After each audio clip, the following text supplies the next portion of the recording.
Watching to my blog, like करें, subscribe करें मेरे न्यू ब्लॉग को।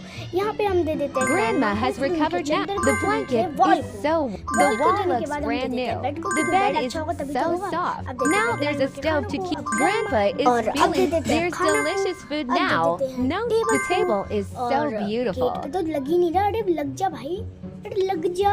अरे हो क्यों नहीं जाए? बार बार करने की कोशिश करना पड़ रहा है। अच्छा इसको अब window The window has been fixed to block out the wind and rain. अरे हो ही नहीं पा रहा है यार, छोड़ो। हम दे देते हैं लैम्प को। लैम्प को भी नहीं हो पा रहा है। The light is so bright. उसको दे देते हैं। The shelf is अब दे really देते हैं हमको sturdy. गेट को। अरे यार गेट को जा क्यों नहीं रहा? इसको डालते डालते तो मैं थक गई। Built a चलो, new उस burrow चूहे for the को भी mouse. दे देना था, हमने दे The दिया। floor अब is हम so गेट को shiny खोलने का now. चलो ओपन करके देख ही लेते हैं। अरे इसके अंदर तो एक लगता है इसको पैसे देने हैं। इसको पैसे देने की कोशिश करते हैं। अरे जा ही नहीं रहा। अरे यार इसको करने पर मेरी बुद्धि हिल गई। Now the granddaughter will take care of Grandma and Grandpa.